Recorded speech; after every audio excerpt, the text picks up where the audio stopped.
Hi friends, Gajana వేదిక ప్రధాన పాత్ర పోషించిన ఈ సినిమా ఈ మధ్య ఓటీటీలో రిలీజ్ అయింది.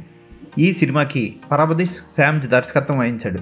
యోగి బాబు, ఇనిగో ప్రభాకరన్, చాందిని తమిళరసన్, హరీష్ పేరడి, ప్రతాప్ పోతన్, మొట్టై రాజేంద్రన్ ప్రధాన పాత్రలు పోషించారు. ఈ సినిమా కథ ఏంటి అంటే, 2 మ్యాప్ ముక్కలు ఉంటాయి.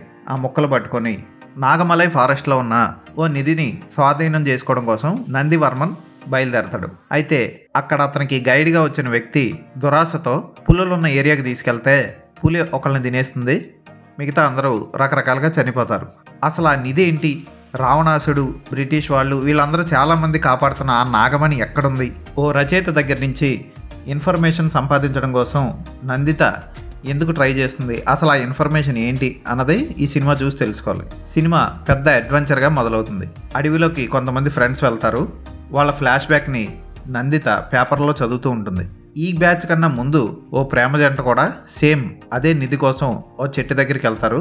వాళ్ళు కూడా చస్తారు. ఇలా ప్రతి ఒక్కరు చచ్చే ఆ నిధి కోసం వర్మన్ బ్యాచ్ కూడా రెండోసారి వెళ్తుంది.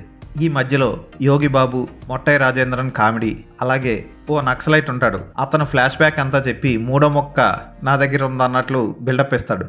అతన్ని చంపేసి అతని దగ్గర ఉన్న సంపదని దోచుకుందాం అనుకుంటాడు వర్మన్. ఇలా చాలా పాత్రలు వచ్చి పోతూ ఉంటాయి.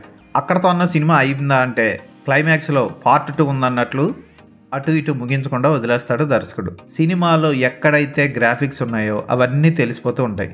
అప్పుడెప్పుడో దూరదర్శన్లో ప్రదర్శించిన శక్తిమాన్ సీరియల్ గ్రాఫిక్స్ రేంజ్ ఉంటాయి. గ్రాఫిక్స్ పులి ఒక అమ్మాయిని తినేసిన తర్వాత మొహం అంతా కిసాన్ జామ్ రాసుకొని పక్కకి వెళ్ళినట్లు, అలాగే ఒక అమ్మాయిని దూరం నుంచి ఓ పొట్టి ఆటవిక మనిషి గొడ్డలతో ఇసిరి తల నరికేసినప్పుడు టూత్ బ్రష్ పళ్ళ మధ్యలో ఇరుక్కుపోయినట్లు ఆ అమ్మాయి తలలో ఆ గొడ్డలు ఇరుక్కుపోయి ఉంటుంది, ఆ అమ్మాయి పడిపోయి ఉంటుంది. ఇలాంటి గ్రాఫిక్స్ చూస్తాం ఈ సినిమాలో. అయితే సినిమా కథ చాలా బీభత్సమైన గ్రాఫిక్స్తో కూడుకొని ఉన్నది. చాలా ఉపకథలు కూడా ఉంటాయి లోపల, అంటే ఫ్లాష్ బ్యాక్లు ఉంటాయి. ఆ నాగమణి ఏంటి, ఆ నాగమణి ఎక్కడి నుంచి వచ్చింది, శివుడు పాములకు ఇచ్చిన వరం ఏంటి, ఇవన్నీ బోల్డ్ ఉంటాయి.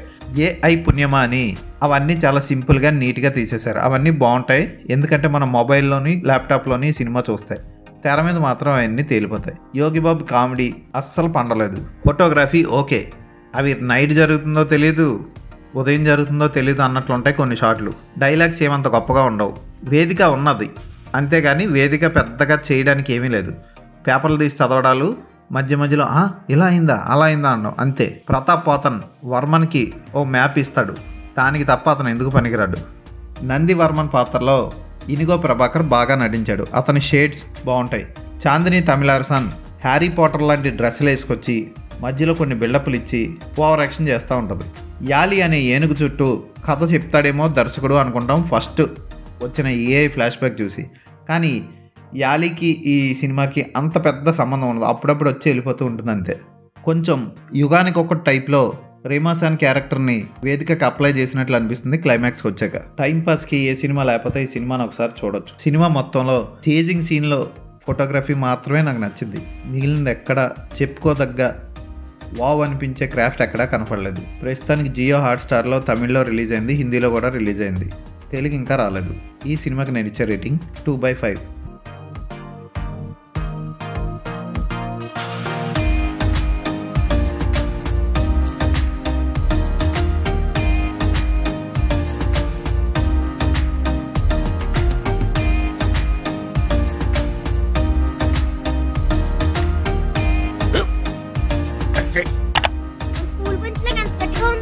కొట్రా, కొట్టు, పర్లేదు, కొట్టు.